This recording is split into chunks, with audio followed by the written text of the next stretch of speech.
going to show you two of our most used campaign structures that we use to drop our cost per contract from $5,000 all the way down to around $1,500 per closed contract by implementing our Facebook ad strategy. And I'm going to give it to you for free without the agency fluff or without any of the BS.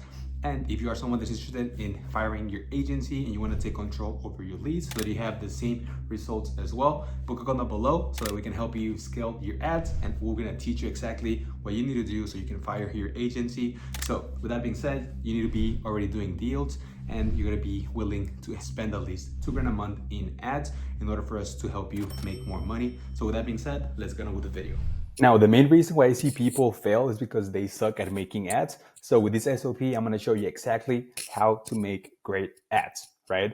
So if you create better ads, your cost per lead is going to be cheaper and your cost per contract is going to be cheaper. So step number one, you need to identify the pain points. So with our ads, I like to do pain-based ads, and I keep like a broad approach when it comes to, targeting the sellers, where we just keep it broad. Like, hey, if you want to sell your house fast for cash, click on the link down below. Videos like that, static images like that work very well, but we want to have a mix between top of funnel, middle of funnel, and bottom of funnel. That way your campaign is spread between multiple categories based on the stressor and based on motivation.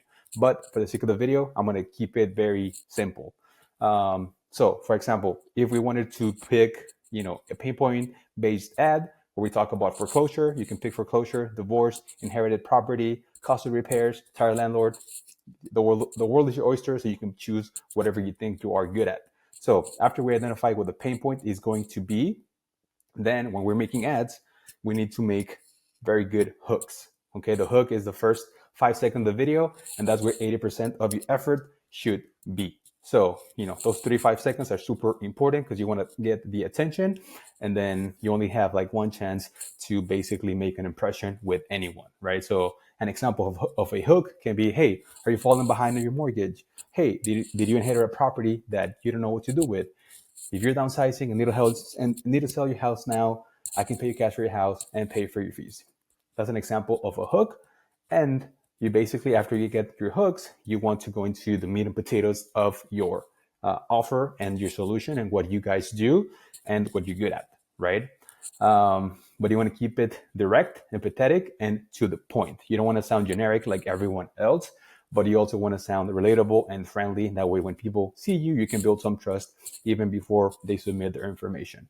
So the second part is going to be the meat, right? Which is the meat and potatoes of what your offering is, which talks about like what do you do and what is the value equation and how long do you do it, what's the outcome, and you want to do it without any risk for them so that they submit their information, right? So when it comes to making the meat, like I said, you want to have empathy where you actually acknowledge the problem. It's like, hey, we know dealing with this can be very stressful. Our company specializes in helping homeowners just like you. We actually just walked out of this seller appointment and we're purchasing this property. They didn't want to deal with the agents or the other investors. We were actually, able to come out here and make a deal and make it a win-win. So if you're interested in hearing how we can help you, click on the link below and submit your information. That way we can talk to you and give you the same, offer that we gave this seller, right? You can do it based on the solution, present what you do, except like, we buy houses as is, pay closing costs, and we can close in 14 days. Or you can go based on relief, where you show the outcome. Maybe you're talking to a seller, you are at the title company, closing with them. All of these things are going to work very well.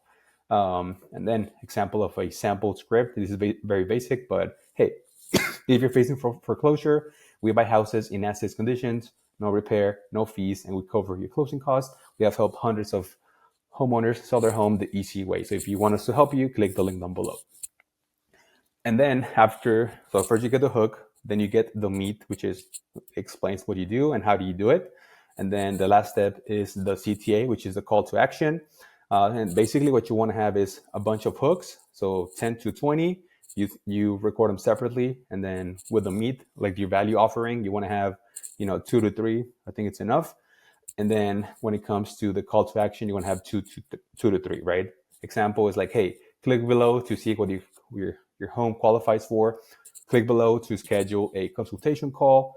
Fill out the form below, and we'll talk to you within 2 hours. That's an example of a CTA, and you can mix and match different parts of the video to make a good ad. But most of the time, what I see people are not doing right is the actual ads. And if this sounds very complex, like this is what we help all of our clients do. We already have a library of like 50 winning ads that can be plug and play in any market, and they work very well because they're founder faced. And I believe that the founder of the business should be the one on the ads because no one's going to care as much as you will. So you got to take a look into this, right? So after you have your ad where it's a static image ad or a video ad, then we talk about the headline and the ad copy. So the headline is the little like letters that are like next to the actual ad. And then the ad copy is the bigger text that you basically call out the audience, and then you offer the value proposition. So you want to say, kind of like the same thing that you're saying in the video, but in a different way. That way, whenever they're reading, it becomes appealing and they submit their information and it's something that they can relate to. Okay. So example of a headline can be sell as is, fast, avoid foreclosure, get cash today, no repairs, no fees, close in 14 days, right? Now, the ad copy is basically you want to call out your ideal audience. So if you are marketing in Dallas, you want to say, hey, Dallas homeowners.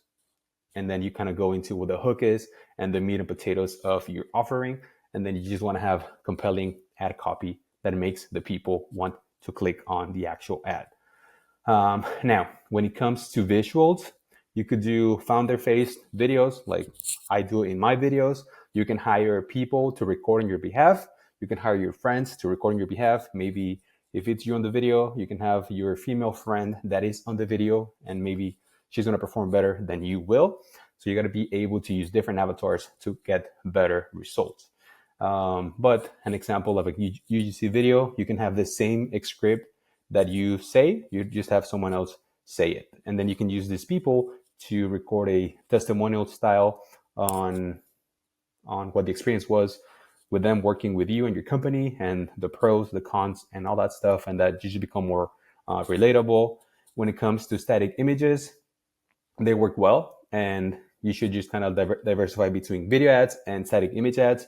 But you can have a picture of a house that you bought in 7 days. We buy as is. We can buy 5 more houses this month. So submit your information below.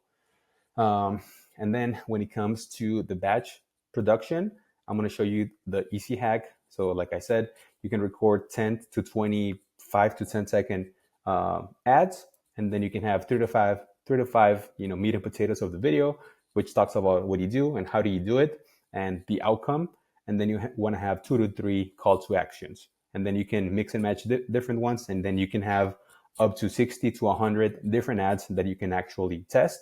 And I will tell you about the different structures that you can try and do to get that cost per lead down, right? So you want to launch 5 to 10 variations at once and be able to test them, right? And then you want to kill the ads where the cost per lead is more expensive than you used to. And then you want to scale the ones that are actually winning. And you can make more variations of what's actually working because now the market already told you that it's actually working. But the key principles to this is lead with empathy, where you show and understand their situation. Keep it simple. Don't over exaggerate. Just become relatable. You can show proof, whether it's you sending a wire to close on a property, seller testimonials, any text that you got from the seller with your experience with you. If you can be with them, that's going to perform way better. Maybe even like some closings. So you can record a bunch of ads and you can test them. So the core principle of this is just making more, just doing more, because there's no way that you put the input that you don't get the results that you are basically like looking for, right? So that's how we make good ads. Now let's talk about the campaign structure. So it's something that I like to call the shotgun approach, because instead of just putting all of our eggs in one basket, in one campaign, we want to have multiple campaigns at a lower budget each and test different variations. So what we need is the ads, the ad copies, and the headlines. So you can have 3 to 5 different ads that you want to basically test. And then when it comes to the actual structure of the campaign, you could do a campaign that has audiences where you are doing like broad targeting without any filters or without any interest or inclusions or exclusions. Um, and then this doesn't really work because we're doing the housing category, but here you could do broad homeowners, interests, plus inclusions and exclusions.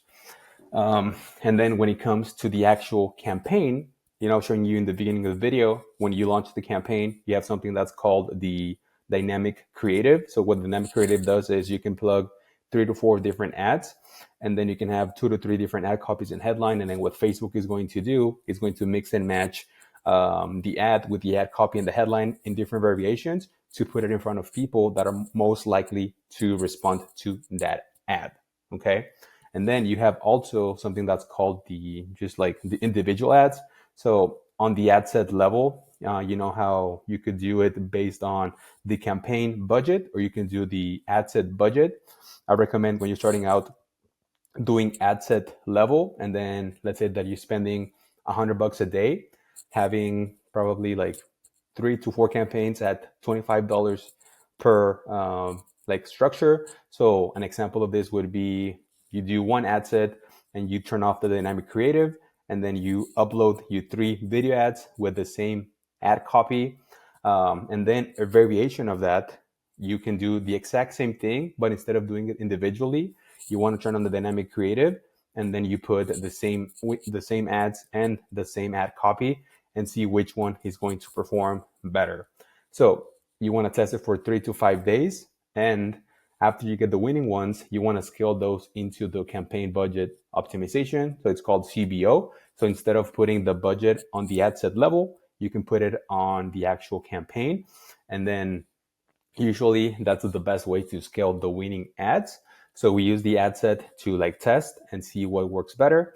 And then we want to put the better ones into the campaign budget, because that's going to give you usually better results. You can still get really good results if you stick to the ad set budget. But that's usually what we have found that works very well with all of our clients. So like what I was saying earlier, you can break up your spend between 3 different structures: ABO individual, ABO with the dynamic, or CBO with the dynamic. And then the main thing that you want to take a look at is you want to kill the ad sets that are not giving you a good cost per lead. So for example, for us, I already know that a winning campaign is going to get me leads from $15 to $25. So if it's anything above that, I know I need to change either my ad copy, my headline, or the actual ad itself. So after day 7 to 10, you want to shift the spend from the losers onto the winners, and then your cost per lead is going to drop. And then after day 14, you can start implementing what is called the retargeting. So anyone who viewed the form and didn't submit, or anyone who interacted with your page, you want to retarget them at a lower budget with a different creative that shows you that you're more friendly, and most their common concerns that most of the sellers that you talk to have questions on, where you just talk about those things. That way, whenever they see your retargeting ad, they just submit their information. And then this is just basically, like I said, it's going to come down to having better ads. And if for whatever reason your ads are not performing well, I'm going to teach you how to make better hooks. So basically, you can change your offering. So for example, instead of saying, hey, sell your home in 14 days, or we'll cover your next month's mortgage, that's a variation that you can have. Or you can do something along the lines of hey, schedule your free consultation and see how much cash you can get. Or something like, hey, get the highest cash offer in your market guarantee. So things like this are going to help you. And you can also add some lead magnets. So for example, something like, hey, if you are in foreclosure, I'm going to give you the 3 options that every homeowner has when they're facing foreclosure. Or something like, hey, how to sell your inherited property without touching a hammer, things like that. And then this is basically kind of just recapping what I went over in the first part of the video.